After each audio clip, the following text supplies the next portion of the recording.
es muy difícil que tú y yo podamos crecer en la comodidad, que podamos crecer en el confort. Muchas veces hemos necesitado una crisis para entender cuál es la voluntad de Dios, y es necesario tener claro que también hay depresiones que no se dan porque fue la voluntad de Dios, sino por causa de nuestro pecado. Y surge una pregunta, muchas gracias: ¿puede un cristiano lleno del Espíritu Santo, un cristiano que camina bajo la voluntad de Dios, un cristiano que ama a Dios, experimentar una depresión? ¿Alguna vez se ha hecho esa pregunta? Usted que es cristiano, usted que le entregó su vida a Dios, ¿en algún momento se ha encontrado deprimido? La respuesta es sí. Sí se puede. La Biblia, hermano, nos muestra múltiples personajes que experimentaron depresión, una tristeza profunda, y a esas personas, hermano, Dios no les ocultó sus debilidades y no las ocultó en su palabra para que nosotros pensemos que somos los únicos. Están puestas ahí en la palabra de Dios para que nosotros nos veamos en ellos como un espejo y veamos que no somos los únicos que estamos pasando por una situación o una crisis de ansiedad o de una tristeza profunda o de una depresión. Y un ejemplo de ello que usted lo conoce muy bien es Ana, la mamá de Samuel. Dice la Biblia que Ana lloraba todo el día. La vida de Ana estaba afligida por un anhelo, por un deseo que ella tenía de concebir a un hijo.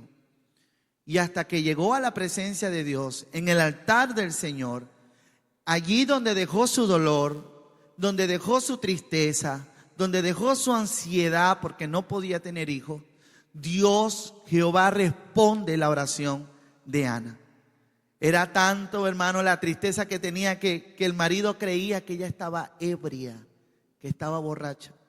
Y yo no sé si usted ha pasado por situaciones donde usted ni siquiera se quiere levantar de la cama, donde usted pasa todo el día llorando, triste por alguna situación. Ana nos podemos ver en ella. Hay otro caso de Moisés, por ejemplo. Moisés hizo algo que quizás muchos no hemos hecho, pero él le pidió al Señor que lo matara. Le dijo al Señor que le quitara la vida porque había una rebeldía muy grande en el pueblo de Israel. Vemos también el caso de David, que luego de haber pecado, luego de verse descubierto por el profeta de lo que él estaba haciendo, trajo consecuencias a su familia, cayó en una depresión, y este hombre, David, en uno de sus salmos dijo: mis lágrimas han sido mi alimento de día y de noche. Es decir, el alma de David también estaba afligida. Y David llegó a decir en el Salmo 42, Dios mío, mi alma está abatida hasta la muerte. Y yo no sé, muchas veces nosotros, y creo que los zulianos, en nuestra jocosidad o en nuestro chiste, muchas veces decimos: Dios mío, me quiero morir. ¿No? Y de pronto lo decimos jugando. Pero hermano, hoy en día hay personas, incluso cristianas, que están luchando con ese pensamiento y le dicen a Dios: Dios, me quiero morir. O Dios, envíame la muerte. Mi alma está abatida. Esta situación yo no la aguanto más. Y una depresión, hermano, puede llegar hasta ese punto. Puede llegar hasta el punto de desear la muerte. O incluso, hermano, hasta llegarle a decir a Dios: quítame la vida.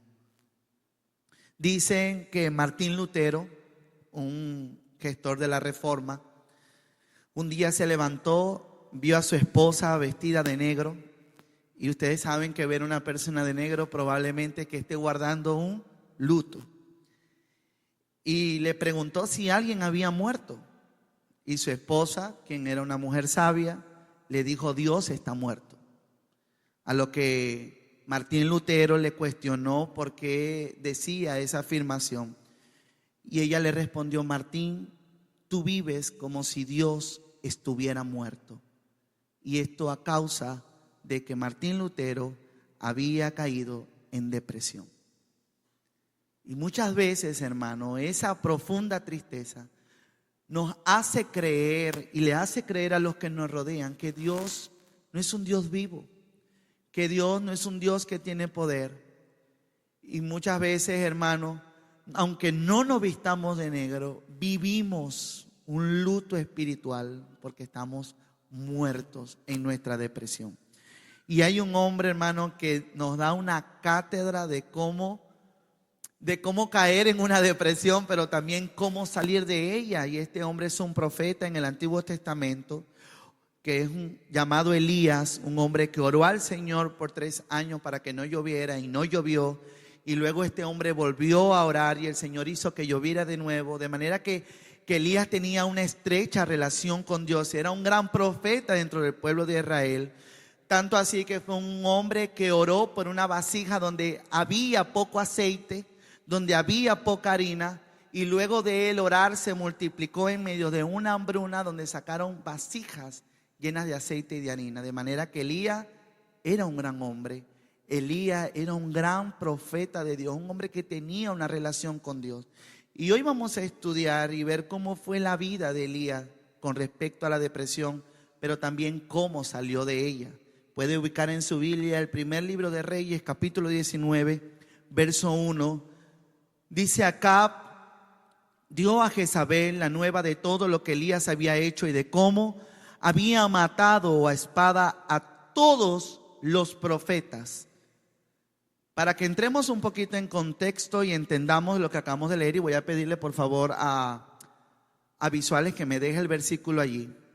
Dios llevó a Elías hasta el monte Carmelo, donde Elías, por la ayuda de Dios, retó a 450 profetas que habían tomado la vida espiritual de Israel y se la habían ofrecido a un Dios llamado Baal, a un Dios falso, ¿ok?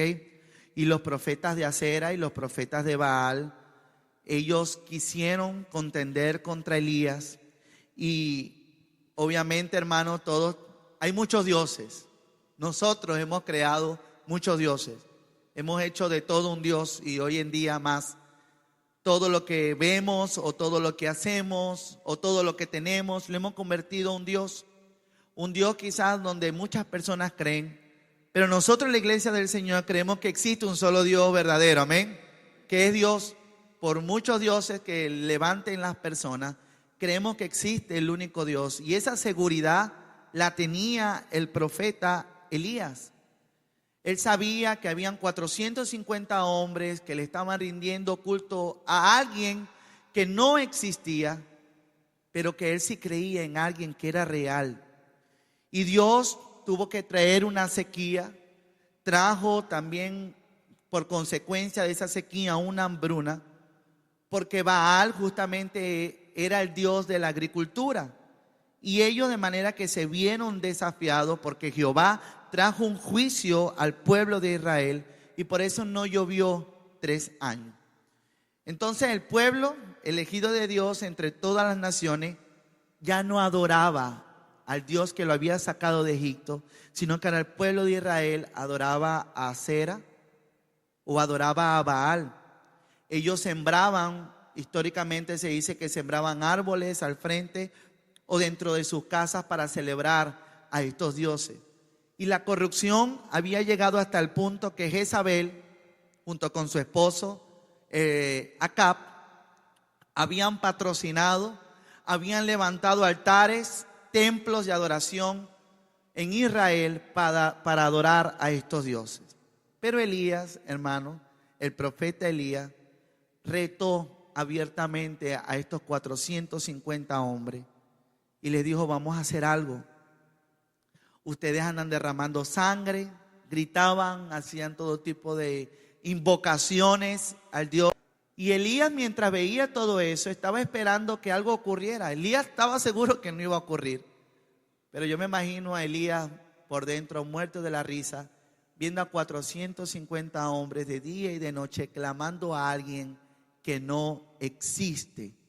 Y Elías no solamente que se quedó allí esperando a ver qué sucedía, sino que dice la Biblia que Elías se burlaba de ellos, Porque cuando le tocó a él, cuando le tocó a Elías invocar al Dios de Israel, Dios vino, descendió del cielo con un fuego y lamió todo el sacrificio que había, las piedras y el agua, y absorbió todo lo que se había derramado. De manera, hermano, que hubo otra victoria sobre Elías, gracias al poder de Dios. Y el pueblo supo que el verdadero y único Dios no era Baal, no era Acera, sino que era Jehová de los ejércitos. Y Elías, hermano, me imagino que habrá cobrado una fe, ¿verdad? La fe se le habrá aumentado porque, hermano, enfrentarse uno contra 450 y ganarles, eso solamente se ve en película. Hermanos, pero es un desafío. Y Elías lo asumió porque sabía que no era el poder de él, que era el poder de Dios. Y cuando eso sucedió, Elías, me imagino que no era un hombre igual antes de ese reto que tenía. Y después de una gran victoria, vino una gran depresión. Y es impresionante esto, hermano, porque yo he visto muchas noticias de personas que se han quitado la vida a causa de la depresión y un día antes estaban bien. Usted ve los videos o ve las noticias o escucha a los familiares y no se explican cómo ayer estaba compartiendo con nosotros y ya hoy se quitó la vida. Pero es que si ayer nosotros salimos, él estaba bien, ella estaba bien, y de pronto tomar esa decisión, o de pronto usted, ¿verdad?, está con su esposa, con su esposo, con sus hijos, compartiendo una noche y todo muy bien, y al otro día en la mañana tú le envías y le dices, no quiero saber nada de nadie. Dice, pero si no han pasado ni 12 horas, ¿qué sucedió? ¿Qué pasó en la vida de Elías que después de una gran victoria empezó a sufrir una gran depresión? Y muchas veces, hermanos, hemos estado en momentos de nuestra vida donde hemos tocado el cielo con nuestras manos, donde la felicidad no nos cabe en el pecho. Durante un tiempo de adoración, en un tiempo donde el Señor habló a tu vida, hemos salido de un lugar sintiendo muchísima paz. Sentimos que estamos de victoria en victoria. Y sin embargo, hermano, unos días después, estamos luchando nosotros con nuestros mismos problemas. No sé si usted ha pasado eso, pero yo lo he pasado. De pronto, ¿verdad? Usted salió el domingo reconfortado, animado. Usted dijo, me voy a comer el mundo con Dios. Usted, no, tremenda palabra la de hoy. Me voy a comer el mundo. Hermano, y ya por el miércoles usted ya está que no aguanta más. Y usted se enfrenta con una realidad que parece que eso que usted sintió en el servicio, eso que usted sintió al salir del culto, ya no lo siente. Esa alegría que usted tenía cuando estaba con los hermanos, ya hoy no quiere ver a nadie.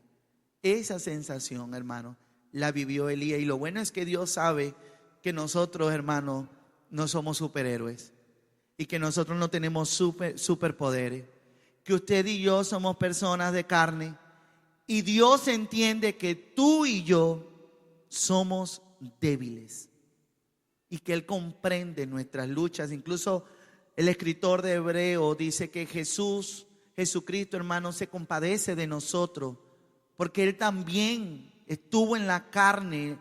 Él, siendo Dios, se hizo hombre y sufrió como nosotros hemos sufrido. Bueno, nosotros no hemos sufrido como Él sufrió, pero dice la Biblia que Él se compadece de nosotros porque Él nos entiende. Él sabe cuáles son nuestras debilidades, Él sabe cuáles son nuestras luchas, Él sabe que nosotros somos de carne. Y no solamente nosotros, sino que Dios sabía quién era Elías. Y en el capítulo 17, Elías profetiza a un Israel que había abandonado al Dios verdadero y se había entregado por completo a la idolatría, que adoraban a dioses y adoraban cosas inmorales. Ahora, ¿todavía está el verso allí? Primera de Reyes 19:1. Acab dio a Jezabel la nueva de todo lo que Elías había hecho y de cómo había matado a espada a todos los profetas. Elías, hermano, había matado, había degollado a todos los falsos profetas. Y luego dice el verso 2, primer libro de Reyes, capítulo 19, verso 2 y 3. Entonces envió Jezabel a Elías un mensajero diciendo: así me hagan los dioses y aún me añadan, si mañana, Elías, a estas horas, yo no he puesto tu persona como la de uno de ellos. Viendo pues el peligro, se levantó y se fue para salvar su vida, y vino a Beerseba, que está en Judá, y dejó allí a su criado. Elías se fue para salvar su vida. Hermano, el hombre que había derrotado, que había degollado, que había matado, que había pasado la espada a más de 450 hombres que creían en un Dios falso. El hombre que había hecho que descendiera lluvia del cielo, que bajara fuego del cielo, de un momento a otro, después de una gran victoria, se sintió derrotado. Y eso, hermano, fue un detonante para la depresión que empezó a vivir por causa de esta mujer llamada Jezabel. Y quiero decirle algo, hermano: si usted llega a tener una hija, nunca le ponga Jezabel. Esta mujer fue mala, terrible. Así que nunca lo consideren, porque nosotros los cristianos vamos a ponerle un nombre bíblico y creemos que todos los nombres que están en la Biblia son buenos, ¿verdad? Entonces imagínense un hijo llamándose Nabucodonosor, porque es un nombre que está en la Biblia y es bíblico. Piensen bien, hermano. Entonces olviden ese nombre, hermano. Y este hombre, este profeta, no buscó a Dios.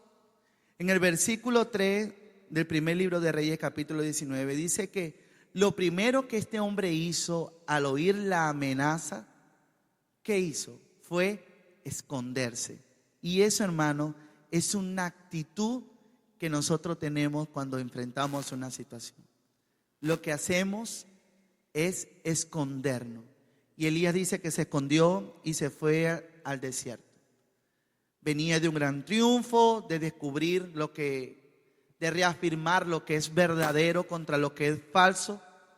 Ahora estaba deseando morir, y Elías exhibió muchas de las características propias de una depresión profunda, de un corazón lleno de miedo, que en esta mañana vamos a ver. Y podemos ver a través de la lectura. Usted puede leer el primer libro de Reyes, capítulo 19, y usted va a ver en ese capítulo rasgos, hermano, de depresión que yo creo que todo psicólogo debería leer. Primer libro de Reyes, capítulo 19. Si usted conoce a un psicólogo, diga: ¿no has leído la Biblia? Te voy a invitar a que lo leas. Porque, hermano, allí, antes que llegara la psicología, ya en este capítulo está descrito todos los pasos, el proceso que lleva a una persona a vivir una depresión. Dice la Biblia que Elías se llenó de temor, se quedó solo, dejó a su empleado atrás, y ¿qué hizo? Se aisló. Y cuando usted y yo estamos deprimidos, es justamente lo que hacemos. Sentimos temor, queremos estar solos, no queremos que nadie nos vea, no queremos que nadie nos hable, y nos aislamos. Nos aislamos en el cuarto, en el baño, pero no queremos que nadie sepa de nosotros. ¿Y cuántas veces usted y yo, hermano, no hemos dejado de venir a la iglesia? ¿Cuántas veces no nos hemos aislado de la iglesia por el simple hecho de que sentimos que no somos dignos, que tenemos una carga tan pesada en nuestro corazón, que muchas veces pensamos y creemos que Dios nos abandonó? Porque esa crisis con la que yo estoy luchando hoy, nadie me va a ayudar, y la única forma es hacerlo yo solo. Y hundido, hermano, en esa depresión, en ese aislamiento, en esa soledad, no vamos a salir de allí. Solo no vamos a poder. Y la palabra de Dios dice que este hombre se quedó solo, estaba fatigado, estaba desgastado, caminando por ese desierto. Me imagino que con sentimientos o emociones de fracaso, de soledad. Tenía quizás pensamientos de inutilidad. Ya yo no voy a hacer lo que antes hacía. Estoy huyendo. Me imagino que también pensamientos de cobardía. ¿Y cuántos aquí en algún momento nos hemos sentido con alguno de estos rasgos en nuestras vidas que nos ha llevado a una depresión? Y en Proverbios dice, guarda tu corazón, porque de él mana la vida. Y por eso, hermano, es muy importante que nosotros prestemos la atención a este proverbio, porque frente a cualquier situación o crisis que nosotros estemos enfrentando, tenemos que procurar, hermano, guardar nuestro corazón. Y no estoy hablando de ese órgano palpitoso, ¿verdad?, que bombea sangre, sino, hermano, de la mente, de nuestros pensamientos. ¿Qué es lo que yo estoy pensando con esta situación familiar que estoy viviendo? ¿Qué es lo que yo estoy pensando con este problema de salud que yo estoy viviendo? Épale, porque sobre toda cosa guardada, guarda tu corazón. Guarda tu corazón. Y parece que Elías estaba fallando un poquito en esto, de manera de que Elías ya no era el mismo hombre que había destruido a 450. Elías dejó que algo le ministrara, Elías dejó que algo le hablara a su corazón, y Jezabel fue el detonante. Este hombre ya no tenía un pensamiento como el que tenía antes, sino que ahora tenía que lidiar con un asunto y con un problema y con una tristeza profunda interna. Elías, hermanos, se dejó hablar, se dejó ministrar de una palabra de una mujer que le servía a un Dios ajeno. Elías, hermano, no le prestó atención a 450 hombres solamente con la voz de una mujer. Y miren, hay cosas que nosotros vivimos, hermano, que son detonantes. Un ejemplo, puede llegar cualquier persona y decirte, yo a ti no te amo. Y usted puede vivir con eso, no pasa nada. Usted dice, bueno, no me amas, no importa, yo te amo. Pero de pronto que se lo diga un hijo, o que un padre se lo diga a un hijo, de pronto eso puede ser un detonante en tu vida. O sea, 450 hombres no se compararon con una mujer llamada Jezabel. Mucho cuidado, querido hermano, con lo que está ministrando tu vida. Mucho cuidado con lo que tú estás dejando que hable a tu corazón, que tú le escuches y le prestes atención. Muchas veces no va a haber un ruido estruendoso de 450 hombres, sino una simple voz de una mujer acompañado de una amenaza. Elías, si tú mañana a esta hora, y ni siquiera se lo dijo ella personalmente, se le envió con un mensajero, si de aquí a mañana yo no he hecho contigo lo que tú has hecho con esos 450, ay, hermano, y eso fue suficiente. Hermano, y muchas veces el enemigo nos va a meter mentiras, y también a través de personas que Dios no nos oye, que Dios no está aquí, que Dios no estaba cuando yo más lo necesitaba. Nadie me quiere, todos me odian, ya sabe lo que se va a comer, ¿verdad? Un gusanito.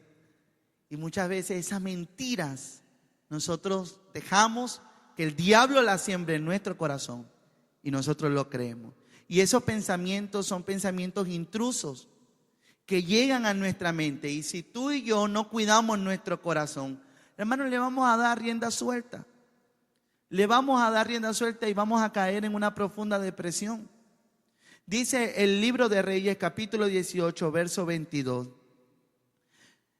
Y Elías volvió a decir al pueblo, solo yo he quedado como profeta de Jehová, mas de los profetas de Baal hay 450 hombres. Fíjense esa escena.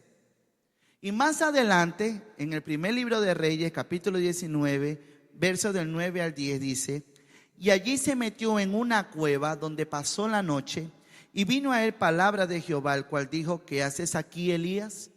Él respondió, he sentido un vivo celo por Jehová, Dios de los ejércitos, porque los hijos de Israel han dejado tu pacto, han derribado tus altares y han matado a espada a tus profetas, y solo yo he quedado, y me buscan para quitarme la vida. Hermano, Elías nunca fue a preguntarle a Dios. Simplemente él infirió que él era el único profeta que había quedado. ¿Y cuántos nosotros somos así? ¿Qué va a pasar con mis hijos el día que yo no esté? Y muchas veces se lo decimos, ¿verdad? Sobre todo cuando los padres se molestan con los hijos. No sé qué vas a hacer el día que yo me muera. No sé si usted se lo ha dicho a los hijos, pero muchas veces, hermano, vivimos, ¿qué va a pasar? ¿Qué va a pasar cuando ya yo no esté vivo? ¿Qué van a hacer mis hijos? Siempre le digo a las personas cuando puedo aconsejarle, yo le digo, hermano, mire, cuídese usted y cuida a los demás, pero mire, usted se muere y las personas van a seguir viviendo. La vida va a seguir continuando. O sea, hermano, por muy joven que seas, por muy mayor que seas, el día que ya tú no estés, que estés en la presencia de Dios, gloria a Dios, vas a estar allá con la presencia del Padre y nosotros vamos a seguir luchando con esta carne. Y Elías decía, Dios mío, Jehová, a todos los han matado y yo he sido el único que ha quedado. Yo soy el único profeta vivo. Y este hombre, hermano, dejó que ese pensamiento calara tan profundo en su mente que él se fue corriendo, huyó, se metió en una cueva y se echó a morir. Pero si se quería morir, ¿por qué no dejó que Jezabel lo matara? ¿Usted no se ha preguntado eso? Elías, pero si tú te querías morir, ¿por qué no fuiste hasta donde Jezabel y le dijiste, aquí estoy? Hazme como yo le hice a tus hombres. Y muchas veces nosotros, hermano, no sé si usted se identifica, pero yo he escuchado mi mamá que tiene un carácter fuerte. Ella dice que ella, ¿te querés matar? Aquí está, mátate. Y Elías de pronto, Elías, ¿te querés morir? Menos mal que Elías no era hijo de mi mamá. Pero si te querés morir, ¿por qué no fuiste allá? ¿Por qué no acudiste con Jezabel?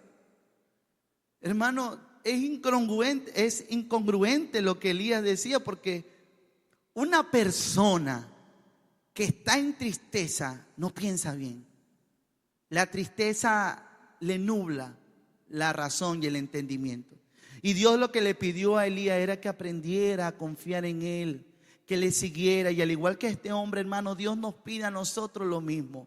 Frente a cualquier situación que podamos vivir, confiemos en él y sigámosle a él, no importa las circunstancias, porque yo sé que Dios tiene el control. Pero también entiendo, hermano, que un cristiano puede experimentar el sufrimiento. Y muchas personas dicen que cuando un cristiano, hermano, está sufriendo es por causa del pecado. Y no necesariamente tiene que ser así. Puede ser una causa, pero no necesariamente. Pablo sufrió. Los primeros cristianos, hermanos, sufrieron. Y no fue a causa del pecado, fue a causa del evangelio. Y Dios, hermano, la palabra de Dios dice que aunque Elías tenía celo por la obra de Dios, él llegó a creer que toda la responsabilidad del reino de Dios en ese momento estaba sobre la vida de Elías. Y no era así, hermano. El Primero de Reyes, capítulo 19, verso del 5 al 6, dice: y echándose debajo del enebro, este es Elías, se quedó dormido. Y he aquí luego un ángel le tocó y le dijo: levántate y come. ¿Eso no son características, hermano, de una persona deprimida? Una persona en depresión no quiere comer. Mira, si usted le prepara sopa de pata de pollo, no quiere comer. Y yo no sé si usted, hermano, se ha encontrado en la escena que ha llorado tanto que se quedó dormido. Ha llorado tanto y ha llorado tanto que ya su cuerpo no da para más y su cuerpo le pide descanso y usted se levanta y no quiere comer, llora, se acuesta sin cenar, sin almorzar, sin desayunar. Y así estaba Elías. Dice que se echó debajo de un enebro y ahí se quedó dormido. un ángel le tocó y le dijo: hey, levántate, come. Y si hay algo, hermano, que podemos ver en este versículo, es a un Dios, hermano, lleno de amor. Es un Dios lleno de misericordia. Porque saben que es triste que nosotros no tengamos con quién contar en momentos de depresión. Que mientras tú estás viviendo una situación terrible, nadie te envía un mensaje, nadie te llama, nadie te da una palabra, y mucho más cuando las personas ni saben, no tienen ni remota idea de lo que tú estás viviendo. Y tú te sientes solo. Y qué bonito saber que aun cuando Elías estaba en un desierto solo, donde no había nadie, allí estaba Dios. Hermano, y así usted se quiere esconder en un búnker, usted no va a poder huir de la presencia de Dios. A donde usted vaya, donde usted esté, a la hora que esté, con quien esté, Dios está allí. Dios está allí, lleno de misericordia. Buscando a Elías, fue a buscar a su hijo que estaba en su peor momento, en una cueva deseando morirse. Y después, hermano, de que ese hombre había visto la gloria de Dios descender, Dios lo encuentra y lo va a buscar igual que a nosotros. Y un día el Señor, hermano, nos salió a buscar. No sé cuántos de nosotros nos estamos escondiendo de Dios. No sé cuántos de nosotros, avergonzados o por cualquier razón, no queríamos saber nada de Dios. Y si no, hermano, pregúnteselo al que esté a su lado, que le aseguro que yo jamás ni nunca me imaginé que yo le iba a entregar mi vida a Dios. Y si cada uno de los que estamos aquí habláramos de cómo fue nuestra vida pasada, nosotros nos quedaríamos asombrados. Porque nosotros, hermano, vemos la cara, pero no vemos la vida, no vemos el pasado de los demás. Y yo, hermano, mire, yo me he topado con personas que hoy en día son personas del Señor, que son personas de bendición. Y a veces conversando dicen: no, pastor, si usted supiera, usted sabe que yo no queda. Mi alma, esta persona era así. Es difícil de creer cómo una persona ha cambiado tanto. Eso solamente, hermano, lo hace el Señor. Y es porque Dios, hermano, aunque usted y yo nos escondamos hasta debajo de una peña, Dios nos llama, nos encuentra, nos sustenta, nos lleva de sus hombros, nos sana, nos restaura, porque esa, hermano, es la promesa de Dios sobre sus hijos.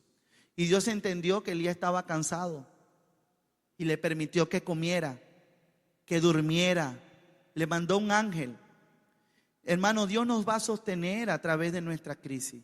Él va a enviar a alguien con una palabra, con un abrazo, con una mirada, mire, vaya al hospital. Y usted va al hospital y usted le dice a alguien, y una vez una persona se puede hasta desplomar por la situación que está viviendo, y Dios envía a alguien. No sé si a usted le ha pasado, y si no, ojalá que experimente eso. Que aun cuando nadie sepa, Dios habla a través de una persona y llega una palabra oportuna y de bendición. Y Jehová, hermano, llevó a este hombre al monte Oreb, al monte de Dios, y dice que volviendo el ángel de Jehová la segunda vez, lo tocó, ya había descansado, ya había comido, y le vuelve a decir: Elías, levántate, come, porque el camino es largo. ¿Y usted sabe cuál es la peor conducta que puede tener una persona cuando está en depresión? Quererse apartar de todo. Se aparta de los familiares, se aparta de los amigos, se aparta de la iglesia, se aparta de Dios. No quiere orar, no quiere leer la Biblia. Y sin embargo Dios le dijo a Dios: come, fortalécete porque voy a hacer algo contigo, tengo un trabajo para ti. Y cuando usted y yo estamos en el momento más triste de nuestra vida, hermano, sigamos trabajando. Sigamos, hermano, aun cuando me da risa, porque hay imágenes que dice: cuando no tengas ganas de orar, ora. Hermano, si usted no tiene ganas de ir a la iglesia, oblíguese a ir a la iglesia. Si usted no tiene ganas de orar, hermano, oblíguese a orar. Si usted, hermano, no quiere leer la Biblia, oblíguese a leer la Biblia. Mientras menos ganas tenga, más hágalo. Porque, hermano, esto nos va a llevar a algo peor. Si usted se paró sin ánimo, usted dice, no, no quiero, no. Eso es flojera. Eso es pereza. ¿Verdad? Que a veces no estamos depresivos, sino que estamos desanimados.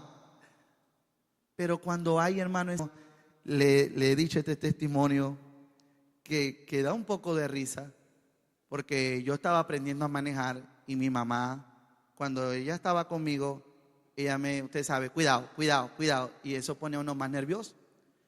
Y recuerdo que sacando la camioneta de mi tía de la casa, yo venía al culto, sacándola, ¡pum!, le llegué al portón y le rayé toda la camioneta de un lado a mi tía. Se pueden imaginar el desespero de mi mamá, los gritos de mi mamá. Yo te lo dije, ¿qué tal? Y ustedes saben que en ese momento uno no mide lo que uno dice, ¿verdad? Y uno, bueno, miles de cosas que no serví. Bueno, no me dijo eso, pero otras cosas, ¿no? Hermano, yo caí en una tristeza. Mi tío llega y me dice, yo le digo, tío, llévame para la iglesia. Hermano, yo llegué aquí, me senté ahí donde está José Miguel. Hermano, y estaban cantando como lo que estamos cantando ahorita en los montes, en los valles. Y yo, Dios mío, Señor. Hermano, yo andaba mal, que con cualquier canción yo andaba mal, con una profunda tristeza. Ya estando aquí, ya se me pasó, ya se me olvidó, me fui con miedo de llegar a la casa, ¿verdad? Pero bueno, todo tranquilo.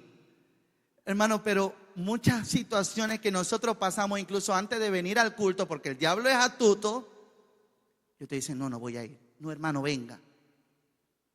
Si usted anda sensible, venga. Si usted, hermano, pasó, venga a la casa del Señor y encuentre refugio. Y si por alguna razón usted no puede venir, vaya a la presencia de Dios, hermano. Pero no vaya y se encierre en el cuarto día tras día, noche tras noche, porque eso, hermano, no le va a ayudar a usted en nada. Jehová le dijo a Elías en el verso 11, le dijo, sal fuera y ponte en el monte delante de Jehová. Y he aquí Jehová que pasaba, y un gran y poderoso viento que rompía los montes y quebraba las peñas delante de Jehová. Pero Jehová no estaba en el viento. Y tras el viento un terremoto, pero Jehová no estaba en el terremoto. Y tras el terremoto un fuego, pero Jehová no estaba en el fuego. Y tras el fuego un silbo apacible y delicado. Y cuando lo oyó Elías, cubrió su rostro con su manto y salió y se puso a la puerta de la cueva. Y he aquí vino a él una voz diciendo, ¿qué haces aquí, Elías? Hermano, Dios se manifiesta al hombre en su necesidad. En tu crisis, en mi crisis, Dios se manifiesta. Y si vamos al libro de Hechos, vemos cómo fue el Pentecostés. Hermano, con un terremoto, con viento, con fuego. Dios estaba allí, pero no era lo que necesitaba Elías. El Señor, hermano, le ministró con un silbido apacible. Y aquí hay que tener mucho cuidado, hermano, porque no todo lo que sucede en nuestra vida viene de parte de Dios. Y muchas veces vemos ese viento y decimos, es Dios que me está hablando. Y vemos ese terremoto y es Dios el que me está diciendo algo. Y todo eso lo vio Elías. Elías vio un gran viento, sintió un terremoto, vio un fuego, pero Jehová no estaba en nada de eso, sino en un silbido apacible. Y Elías, hermano, lo escuchó y Jehová, se escuchó una voz diciendo, ¿qué haces aquí, Elías?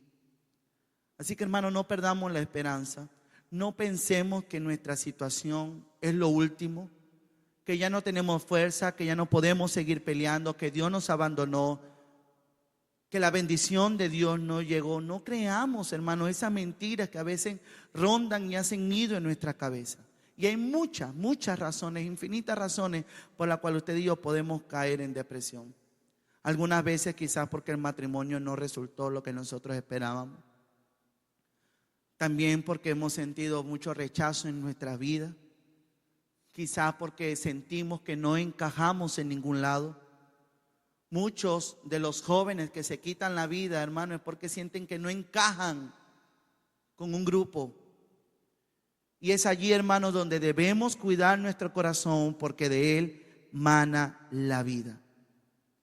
Y dice la Biblia, hermanos, que a Elías se lo llevó Dios en un carro de fuego. Dios no lo desechó.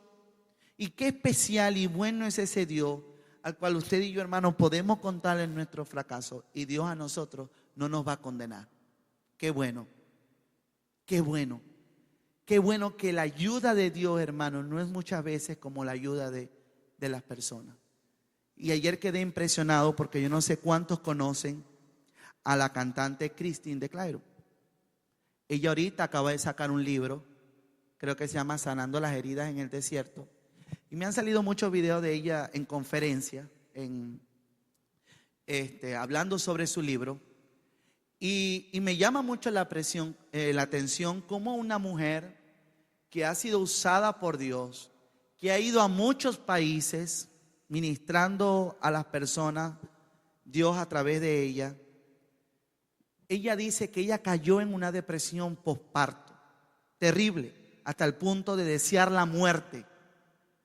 Y ella confiesa y dice que ella en esa situación donde ella hasta bajó de peso porque no comía, siendo una mujer de Dios, ella no comía, no tenía ánimo, ella cayó en un estado terrible. Ella dice que ella le pedía a Dios porque ella quería sanar eso.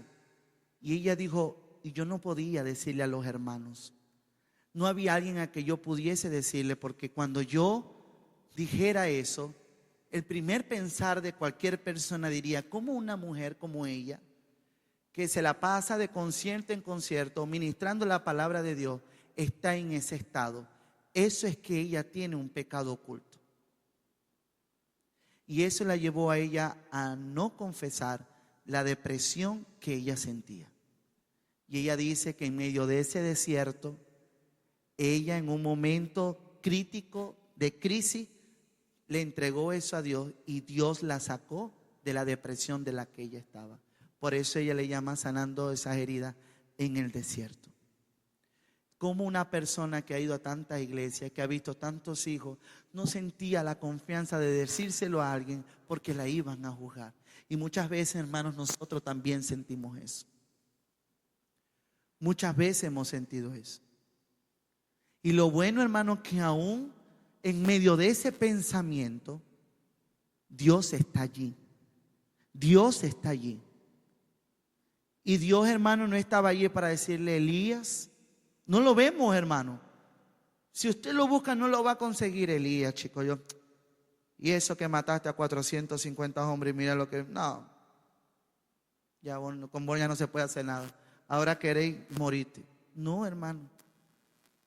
Dios se manifestó en la vida de Elías. Y hay un ministerio bonito que es internacional, aquí ya en Venezuela ya no está, que se llama el ministerio de Ravens, que significa cuervos. Esos cuervos que Dios enviaba para alimentar a alguien que no tenía que comer. Y este ministerio tiene como énfasis de que nosotros, hermanos, somos ellos. Muchas veces Dios nos usa a nosotros como ese alimento para alguien que, hermano, no está comiendo. Cuando esa visita de pronto inesperada llega y esa visita resulta que yo no la pedí, pero la necesitaba. Y es Dios quien la envía. Es Dios quien habla en nuestro corazón. Hermano, así que lo que esté pasando en tu vida, aprende a reconocerlo, de dónde viene. Quizás tú estás agotado físico y mentalmente, como se vio en Elías. Estás agotado. Quizás puedes caer en una depresión por una tristeza natural de la pérdida de un familiar. Un ser querido partió y has caído en una depresión. Quizás por un asunto de pecado, que también puede ser un pecado no resuelto, una falta de perdón que muchas veces genera una carga interna que nos puede llevar a una depresión. O quizás también, hermano, una crisis espiritual, un sentimiento de abandono, un sentimiento de esa falta de fe, de falta de pasión por lo que yo hacía y ya no lo quiero hacer. Hermano, muchas situaciones nos pueden llevar a un estado depresivo. Pero hay promesas, hay principios de Dios para nosotros. Él dice, hey, con los quebrantados de corazón, ahí estoy yo, dice el Señor. Salmos capítulo 34, verso 18. Yo estoy cerca de los que están quebrantados de corazón. En Isaías 40, 31, Él dice que los que esperan en el Señor, Él le renovará su fuerza cuando se agoten. Segunda de Corintios capítulo 12, verso 9, el escritor Pablo enfatiza de que el poder de Dios se perfecciona en mi debilidad. Y Gálatas 6:2 nos ayuda y nos exhorta a que llevemos las cargas los unos con los otros. Así que, amigo, querido hermano, si tú estás en una profunda tristeza, si estás en un estado depresivo, háblalo, confiésaselo al Señor, porque por más que intentes huir, no vas a poder. Confiésaselo al Señor. Dile, Señor, ayúdame, háblame. Y si tiene la confianza con alguien, hágalo, hermano. Mire, el salmista dijo, mientras callé, mis huesos se envejecieron. Y muchos problemas de salud. Muchas veces esos problemas médicos que tenemos son a causa, hermano, de algo que está allí bien atorado, bien guardado. Ayer estando en clase descubrí algo nuevo. Ayer me dio clase una profesora que nos dice, pasé por un divorcio. La clase fue de su vida. Y ella dice, pasé por un divorcio y me pegó muchísimo. Y al poco tiempo mi hija se fue a Chile. Y yo pensé que me iba a morir de la depresión porque mi hija se fue a Chile. Pero no fue así. Es más, yo la llevé al aeropuerto en Cúcuta. Y ella me dijo, mamá, está ahí extraña, ¿por qué no lloráis? Y yo le dije, ¿por qué voy a llorar? Yo no voy a llorar, si yo te voy a volver a ver. ¿Y saben por qué? Yo estaba esperando que dijeran, porque Dios me ayudó. No, porque me metí en un taller de constelación familiar. Y allí te ayuda a entender tu pasado, tu presente y tu futuro. Y mi hija está en Chile, yo estoy bien. Y yo necesito buscar eso de la constelación familiar. No, sino usted sabe que hay que conocer también lo malo. Y yo digo, Dios mío, ¿cómo una constelación familiar puede ayudar a una persona, Dios mío? Y nosotros que te tenemos a ti, Señor, muchas veces no hayamos qué hacer. Hermanos, si hay personas afuera que buscan ayuda y creen que la consiguen en algo efímero, en algo temporal, en algo que no es verdadero, ¿cómo nosotros, los hijos de Dios, los que tenemos al Dios verdadero, al que, mire, degolló a 450 hombres, no contamos con Él? Así que, hermano, háblelo, confiéselo, dígaselo al Señor, Señor, me siento así. Y cuando venga el desánimo, hermano, no. El diablo va a decir, ¿para qué vas a ir a la iglesia? Mírate esa cara hinchada, con la cara hinchada voy. Me pongo lentes oscuros y si no, que me pregunte porque tengo mal dormir. ¿Verdad? Pero muchas veces, hermano, el diablo nos siembra en nuestro corazón que la mejor forma es aislarnos. La mejor forma es estar solo. No coma, no beba, no debilítate. Eso es una estrategia del enemigo. Pero Dios, hermano, allí está su silbido apacible y nos pregunta, solamente esa pregunta removió todo en Elías. ¿Qué hacéis aquí? Imagínense que lo agarre el pastor en un lugar indebido, ¿verdad? Bueno, ¿qué hace el pastor en un lugar indebido también? ¿Verdad? ¿Qué hiciste? Bueno, cuando la esposa le pregunta al esposo, vení acá, ¿qué hiciste?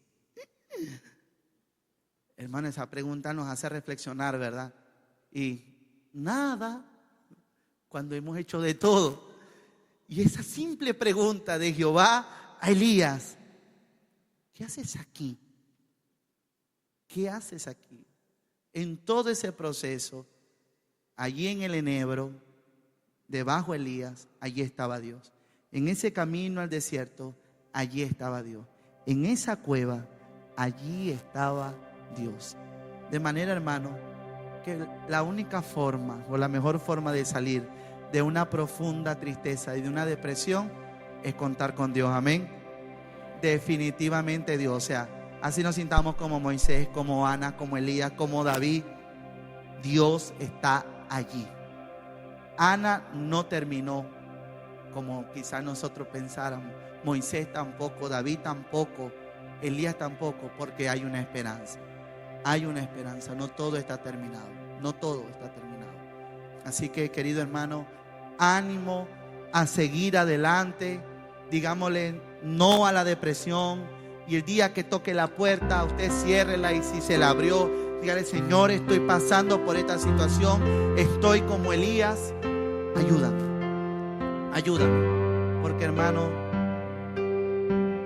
la vida, la Biblia la compara como una nieblina, la compara como una flor. Usted ve la neblina y de pronto desaparece, ve la flor bien bonita y el otro día se marchita. Así es la vida. Hoy estamos aquí y mañana no sabemos si vamos a estar. Así que, hermano, aproveche, viva el día a día y vaya ante el Señor y llévele su tristeza, sus alegrías. María Alejandra al principio preguntaba: ¿quién lloró esta semana? ¿Quién ha llorado esta semana? Quizás muchos de los que estamos aquí hemos llorado, y Dios sabe que hemos llorado, y Dios ha estado allí. Y si hoy estamos aquí, hermano, es porque Dios te trajo para animarte, para que escucharas su palabra y decirte: no estás solo, vamos adelante. Amén. Vamos a colocarnos de pie, por favor. Aplauda al Señor.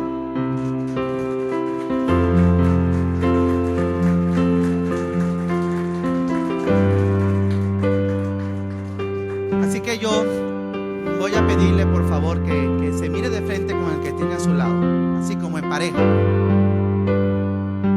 Como en pareja. Los que no tienen pareja, busquen pareja, pero circunstancial.